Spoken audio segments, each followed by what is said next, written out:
So hi friends, my name Praveen और hope करता हूँ कि आपकी नीट की प्रिपरेशन एकदम अच्छी चल रही हो। काफ़ी दिनों बाद हम लोग मिल रहे हैं क्योंकि एक तो काउंसलिंग चल रही है तो उसमें मैं बिजी हूँ, और दूसरा कि कॉलेज जल्दी ही ओपन होने वाले हैं। तो इस वजह से थोड़ा सा एंजॉयमेंट चल रहा है क्योंकि कॉलेज खुल जाएगा तो फिर टाइम नहीं मिलेगा। तो ये बात है, और होप करता हूँ कि आगे मैं वीडियो डाल पाऊंगा ताकि आपको बेनिफिट हो थोड़ा बहुत, जो भी आपको हेल्प हो रही है। तो ये वीडियो है कि कौन सी 5 मिस्टेक्स आपको बिल्कुल नहीं करनी है अपने प्रिपरेशन जर्नी में, जो कि मैंने की है, जनरली सभी नीट एस्पिरेंट्स करते हैं। अगर आप वो 5 मिस्टेक्स को अवॉइड कर जाते हैं तो आपका काफ़ी काफ़ी ज़्यादा मतलब आपको फ़ायदा होगा। तो चलिए आगे इस वीडियो को शुरू करते हैं और देखते हैं कौन सी हैं वो मेजर 5 मिस्टेक्स।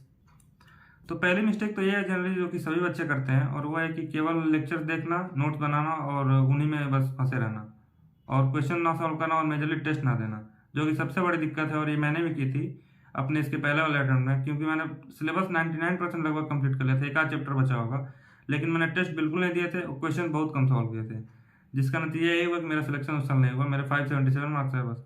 इसके अगले साल मैंने सिलेबस तो मतलब कंप्लीट ही किया, जो कि कंप्लीट उसको रिवाइज किया और टेस्ट बहुत ज़्यादा दिए।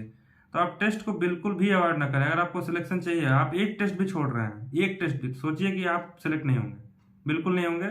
ये सोचेंगे तभी आप अगला टेस्ट दे पाएंगे या फिर अपने आप को मोटिवेट कर पाएंगे ताकि आप टेस्ट दें। ऐसा नहीं होता कि एक टेस्ट छूट जाए तो किसी का सिलेक्शन नहीं होता है, लेकिन अगर आप ऐसा मतलब सोचेंगे, अपने आप को डराएंगे एटलीस्ट, तो कम से कम आपका टेस्ट नहीं छूटेगा। और टेस्ट में आप बिल्कुल डरे ना कि आपके 300 नंबर आ रहे हैं, 400 आ रहे हैं, 500 आ रहे हैं। आप टेस्ट एटलीस्ट दीजिए। आप देंगे तो आप फोकस रहेंगे पढ़ाई पे, अगर नहीं देंगे तो हवा हवा पढ़ाई पे चलती रहेगी, उसका कोई मतलब नहीं है। तो पहला मिस्टेक तो ये कि आप टेस्ट बिल्कुल ना छोड़ें। बस ये नहीं कि लेक्चर देख रहे हैं, नोट बना रहे हैं, पढ़ाई चल रही है, टेस्ट उसके साथ देना आपको बिल्कुल जरूरी है। दूसरा मिस्टेक भी टेस्ट से रिलेटेड है, वो है कि टेस्ट तो दे दिए, टेस्ट देते भी हैं, उसको एनालाइज नहीं करते हैं। तो ये भी एक बहुत बड़ी मिस्टेक है, इसको बिल्कुल आपको नहीं करना है। अगर आप टेस्ट दिए हैं तो उसको आके उस 2 घंटा उसको एनालाइज कीजिए, आंसर की से मैच की, उसके बाद एनालाइज कीजिए आपके कौन मतलब कितने नंबर आ रहे हैं और कहाँ कहाँ पे गलतियाँ हुई।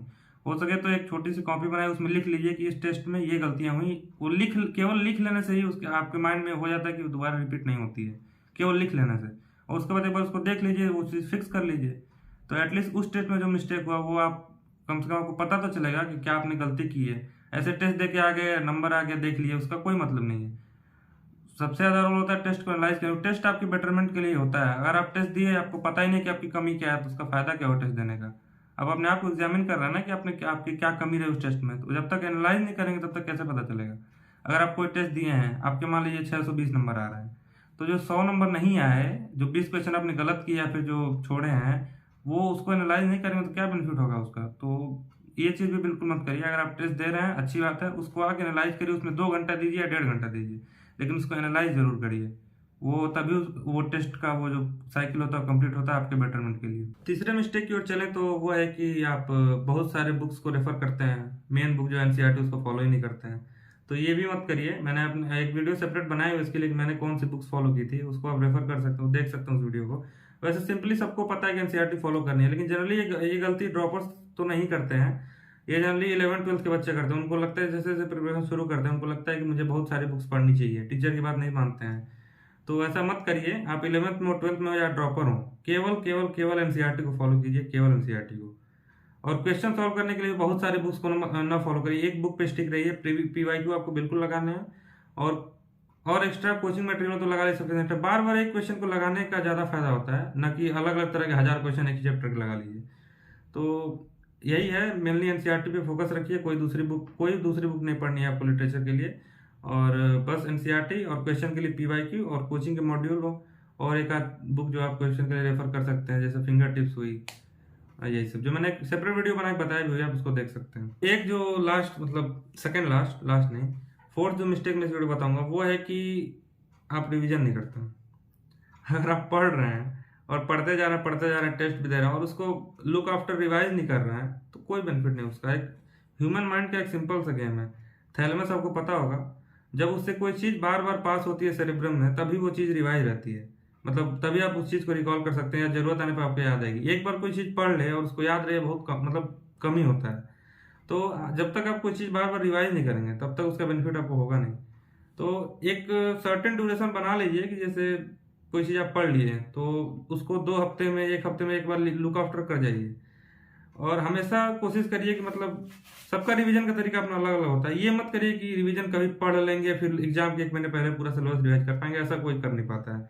रिवीजन हमेशा साथ साथ, उसका सबसे बड़ा एक मतलब आप चाहें तो क्या आपको करना ही चाहिए।